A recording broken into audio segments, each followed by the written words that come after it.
শেখ হাসিনা সরকারের পতনের ২৭ দিনের মাথায় পদত্যাগ করলেন দ্বাদশ জাতীয় সংসদের স্পিকার শিরীন শারমিন চৌধুরী। সোমবার রাষ্ট্রপতি মোহাম্মদ শাহাবুদ্দিনের কাছে তিনি পদত্যাগপত্র জমা দিয়েছেন বলে বঙ্গভবনের একটি সূত্র নিশ্চিত করেছে। ২০০৮ সালের নির্বাচনে আওয়ামী লীগ ক্ষমতায় আসার পর স্পিকার নির্বাচিত হন আব্দুল হামিদ।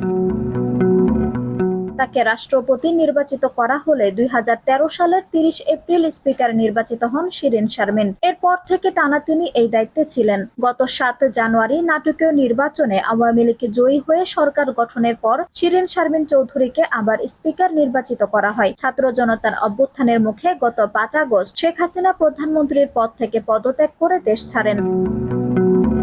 এরপর রাষ্ট্রপতি সংসদ ভেঙে দেন। ৮ আগস্ট অন্তর্বর্তী সরকার শপথ নেয়। দেশে গত ১৬ জুলাই থেকে ৫ আগস্ট সরকার পতনের পরে সহিংসতায় ১,০০০-এরও বেশি মৃত্যু হয়। গুলি করে মানুষকে হত্যার ঘটনায় শেখ হাসিনা সহ আওয়ামী লীগ নেতাদের বিরুদ্ধে মামলা হচ্ছে। শিরীন শারমিন চৌধুরীর বিরুদ্ধেও মামলা হয়েছে।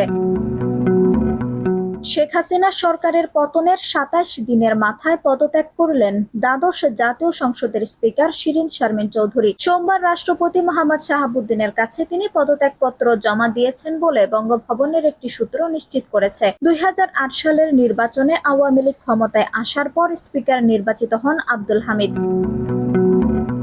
তাকে রাষ্ট্রপতি নির্বাচিত করা হলে ২০১৩ সালের ৩০ এপ্রিল স্পিকার নির্বাচিত হন শিরীন শারমিন। এরপর থেকে টানা তিনি এই দায়িত্বে ছিলেন। গত ৭ জানুয়ারি নাটকীয় নির্বাচনে আওয়ামী লীগ জয়ী হয়ে সরকার গঠনের পর শিরীন শারমিন চৌধুরীকে আবার স্পিকার নির্বাচিত করা হয়। ছাত্র জনতার অভ্যুত্থানের মুখে গত ৫ আগস্ট শেখ হাসিনা প্রধানমন্ত্রীর পদ থেকে পদত্যাগ করে দেশ ছাড়েন।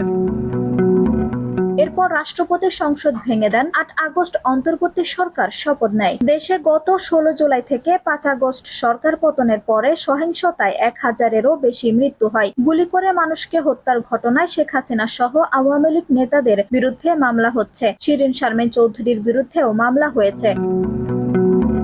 আনসুম হক আরবি, টাইম নিউজ ডেস্ক।